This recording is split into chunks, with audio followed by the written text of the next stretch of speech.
కూడా అలా అంటారు. బాబు తప్పిపోయి ఇన్ని రోజులు అయిపోతుంటే అలా ఏం జరుగుతుందని అంటారేంటండి?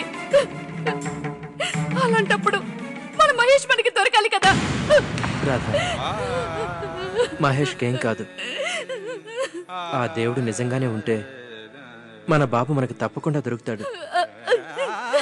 ఆ నమ్మకంతోనే బ్రతుకుతున్నాను. వాడికి ఏదైతే మాత్రం నేను బ్రతకలేనండి. అది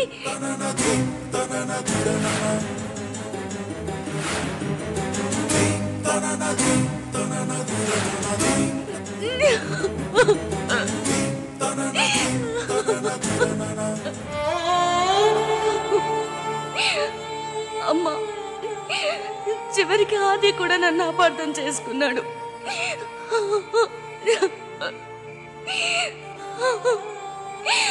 నా కళ్ళలు రావడం నా తప్ప. ఎందుకమ్మా నాకు ఈ శిక్ష? నేనేం పాపం చేశానని చెప్పమ్మా. నువ్వైనా నాతో మాట్లాడమ్మా. అమ్మా, మహేష్కి ఏం కాకూడదమ్మా. కుసుమ్ పిండి అన్నట్టు మహేష్కి ఏదైనా జరిగితే వాళ్ళెవరూ నన్ను క్షమించరు. అది నన్ను పూర్తిగా అపార్థం చేసుకుంటాడు. అది నేను భరించలేనమ్మా. అది నేను ఎంత బాధ పెడుతున్నానన్న బాధ నేను తట్టుకోలేను. నిఖిల్, నిఖిల్, నిఖిల్,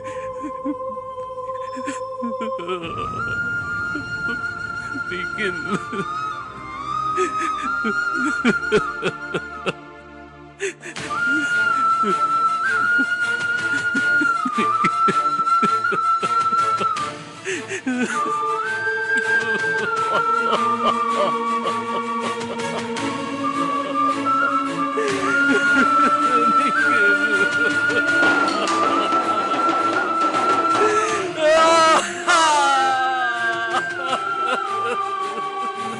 రాజు, రాజు, లే రాజు.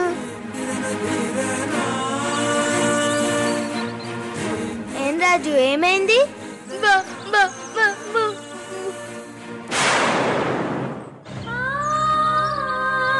ఏంటి, అమ్మ గుర్తొచ్చిందా? ఊరుకో రాజు, ఏడవకు. మీ అమ్మ నాన్నలు నిన్ను తప్పకుండా వచ్చి తీసుకెళ్తారు. నీకు మీ అమ్మ అంటే చాలా ఇష్టమా? రాజు, ఇక్కడ ఉన్నంత వరకు ఆ బిన్ని చెప్పిందే చెయ్యాలి, లేకపోతే ఆడు కొడతాడు. నా కుర్రాడు అడుక్కోడానికి రానంటే కాలు ఇరక్కొట్టాడు. అందుకే రా వెళ్దాం. మళ్ళీ వాడు వచ్చాడంటే నిన్ను కొడతాడు.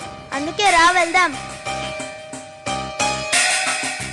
నాకు వచ్చిన కథల్ని నీతో చెప్పకపోవడం నా తప్పే. కానీ నీకు యాక్సిడెంట్ అవుతున్నట్టు కథ రావడంతో నిన్ను కాపాడుకోవడానికి నీతో ఈ నిజం ఇన్ని రోజులు చెప్పలేదు. నాకు యాక్సిడెంట్ అవుతున్నట్టు నీకు కల వచ్చిందా? మరి నా యాక్సిడెంట్ గురించి నీకు తెలిసినప్పుడు ఆ యాక్సిడెంట్ లో నిఖిల్ చనిపోతాడని నీకు ముందే తెలీదా? తెలీదు ఆదిత్య. ఆ యాక్సిడెంట్ నీకు జరుగుతున్నట్టే కల వచ్చేది. నిఖిల్ గురించి మాత్రం నాకు అసలు ఆ కలలో తెలీదు. నన్ను నమ్మండి ప్లీజ్. ఏదేమైనా నిఖిల్ విషయంలో మాత్రం మా బాబాయ్కి పుత్రశోకం మిగిల్చి మా కుటుంబానికి తీరని ద్రోహం చేశావు. అది కదరా దీన్ని.